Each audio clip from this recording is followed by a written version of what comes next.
बोलिए सतगुरु जी भगवान की जय हो। श्री खेड़ापा राम धाम की जय हो। सभी नो मारा घना घना राम राम। मारो नाम है सुशीला प्रजापत और मारे चैनल रो नाम है सुशीला मारवाड़ी। तो आज आपने कथा सुनावा शिव पुराण रे, शिव महापुराण। देखो, जिन घर में कथा कीर्तन नहीं रेवे वटे राक्षसरो वास रेवे, और जिन घर में भगवान स्वयं आपरे मुख सु अपन फरमाया और भगवान आपरे गीता में अर्जुन ने कहवे कि हे अर्जुन, जिन घर में संतोरो आगमन नहीं रेवे, भगवान री कथा वाला कीर्तन नहीं रेवे, उन घर में राक्षसों वास रेवे। और जिन घर में देखो शास्त्र नहीं पढ़े तो भी अपन घर में रामायण, भागवत, शिव पुराण, हनुमान चालीसा आपरे घर में रहना जरूरी है। क्योंकि जिन घर में शास्त्र रेवे नहीं, विन घर में कभी भूत प्रेत कभी कुछ भी कर लो आपरे घर में कभी नहीं जाके। तो भगवान का शास्त्र रहना अपने घर में बहुत जरूरी है। तो आज आपने कथा सुनावा शिव महापुराण रे। शिव महापुराण रे में देखो भगवान शिव रे 12 ज्योतिर्लिंग री कथा आवे। अपने जो हिंदू धर्म रे में 4 धाम री यात्रा बताई है, चारों धाम रे में विशेष करने शिवलिंग रा दर्शन वे। देखो आपा केदारनाथ जावा वटे शिवलिंग रा दर्शन वे, सोमनाथ द्वारका जावा वटे भी अपने शिवलिंग रा दर्शन वे, भीमा शंकर जावा वटे भी शिवलिंग रा दर्शन वे, काशी विश्वनाथ जावा वटे भी शिवलिंग रा दर्शन वे। तो अपने हिंदू धर्म रे में यात्रा रो बहोड़ो महत्व दियो और बड़ो ही बहुत अच्छो बतायो है। तो अपन विनी जानकारी वेणी बहुत जरूरी है। क्योंकि अपन जो यात्रा करने जावा और अपन विन अनुभव नहीं है, अपन जानकारी नहीं है, तो फिजूल आप रो टाइम पास करो। इन हिसाब अपन जानकारी वेणी जरूरी है। तो आज आपने पहला ज्योतिर्लिंग री स्थापना कटे हुई वो सुनावा। वह कथा आप ध्यान पूर्वक सुनजो। भगवान शिवरा 12 ज्योतिर्लिंग रे मयूं पहला ज्योतिर्लिंग री कथा आती है। और पहलो ज्योतिर्लिंग भगवान शिव रो सोमनाथ में वियो। तो भगवान शंभु री कथा सोनकादिक ऋषि सुनते हैं और सूत जी सुनावे। देखो, सोनकादिक ऋषि तो है श्रोता और सूत जी है वक्ता। तो सूत जी कथा कहवे और सोनकादिक ऋषि वा कथा सुने।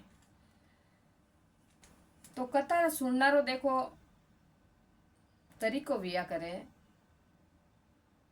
कि वक्ता ने भी कथारो अनुभव रहनो चाहिए और श्रोता ने भी अनुभव रहनो चाहिए। दोनारो प्रेम कथा रे प्रति वे तो उन कथारो अपने लाभ मिले। जैसे कि राजा परीक्षित ने कथा सुनाई सुखदेव जी महाराज। तो राजा परीक्षित आप तह दिलू कथा सुनी और विनो मोक्ष वियो। और भगवान बैकुंठू देखो विमान लेन राजा परीक्षित रे वास्ते भगवान विमान भेजा और वैकुंठ में राजा परीक्षित ने लेने आया और वैकुंठ पधारिया राजा परीक्षित। क्यों कि श्रोता बहुत अच्छा हा और वक्ता भी बहुत जोरदार आशा। देखो, सुखदेव जी महाराज कथा सुनाई, परीक्षित जी महाराज रो मोक्ष वियो। तो हो सके कलयुग रो प्रभाव है, थोड़ा बहुत अपनो भी कुछ भगवान भलो ही करी। कथाऊं तो देखो भलो ही वे भाई। तो आइए आप और मैं दोनों कथारी और बढ़ा और कथारो लाभ लेवा। कपिला नगरी के कालेश्वर महेश रामेश्वर आदि की महिमा बताते हुए सूत जी कहवे सोनकादिक ऋषियों ने कपिला नगरी री महिमा बतावे। सूत जी कहवे कि हे सोनकादिक ऋषियों, समुद्र के तट पर स्थित गोकर्ण क्षेत्र के शिवलिंगों की महिमा का वर्णन किया। फिर महाबल नामक शिवलिंग का अद्भुत महात्म सुनाकर अन्य बहुत से शिवलिंगों की विचित्र महात्म कथा का वर्णन करने के पश्चात ऋषियों के पूछने पर वे ज्योतिर्लिंग का वर्णन करने लगे। सूत जी महाराज कहते हैं कि यह सनकादिक ऋषि कपिला नगरी रे मैं देखो घना शिवलिंगा वण सपरी महिमा भगवान सुनई। और सूत जी आगे बोले कि हे ब्राह्मणों, मैंने सदगुरु से जो कुछ सुना है वह ज्योतिर्लिंग का माध्यम तथा उनके प्रगटे का प्रसंग अपनी बुद्धि के अनुसार संपर्क में से ही सुनाऊंगा। हे सोनकादिक ऋषियों, जय जो को बात मैं हमारी गुरुजी रे मुंडा हूँ सुनी हूँ वह कथा मैं आप रे मुंडा आगे प्रवेश करूं।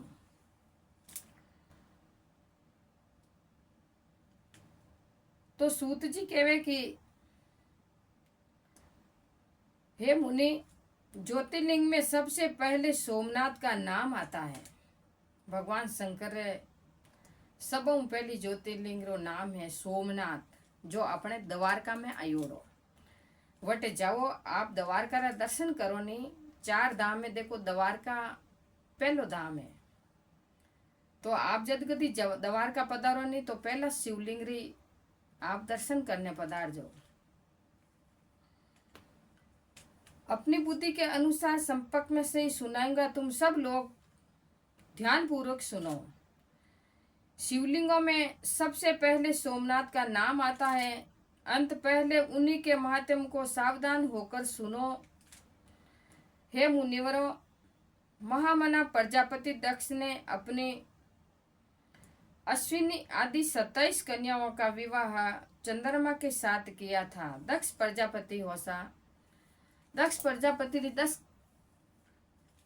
कन्या ही 27 कन्याओं ही दक्ष प्रजापति रे जिकनु विवाह हो जो वे चंद्रमा रे हाथे पन्नाई दी। दक्ष प्रजापति री 27 कन्याओं ही जो 10 प्रजापति रे हाथे वनो ब्याह कर दियो। स्वामी के रूप में पाकर वे दक्ष कन्याएं विशेष शोभा पाने लगी तथा चंद्रमा भी उन्हें पत्नी के रूप में प्रकार पाकर निरंतर सुशोभित होने लगे। चंद्रमा बड़ा राजी रिया और पत्नी रूप में सब और आदर सत्कार करता।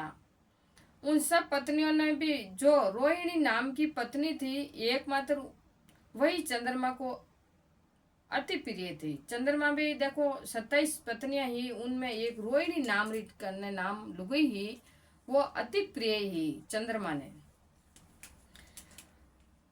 उतनी दूसरी कोई पत्नी कदापि प्रिय नहीं हुई। इसी से दूसरी स्त्रियों को बड़ा दुख हुआ। वे सब अपने पिता की शरण में गई। वहां जाकर उन्होंने जो भी दुख था उसे पिता से निवेदन किया। हे द्विजो, वह सब सुनकर दक्ष भी दुखी हो गए और चंद्रमा उसके पास आकर शांति पूर्वक बोले कि हे दक्ष ने कहा चंद्रमा से, हे कलानिधि, तुम निर्मल कुल में उत्पन्न हुए हो। तुम्हारी आश्रय में रहने वाली जितनी स्त्रियां हैं उन सब के प्रति तुम्हारे मन में न्यूनता अधिक का भाव क्यों है? तुम किसको अधिक और किसको कम प्यार क्यों करते हो? चंद्रमा ने दक्ष प्रजापति कहवे कि मैं हमारी कन्या और 27 रो ब्याह थाने हाथे कर दियो। विनमय थे एक ही लुगयू प्रेम क्यों करो और विनु अधिक प्रेम आप क्यों करो, दुजोड़ी में क्यों नहीं करो? तो चंद्रमा रे केवना रे हिसाब पाचा बोले चंद्रमा दक्ष प्रजापति चंद्रमा ने कहवे और चंद्रमा पाचो जवाब देवे।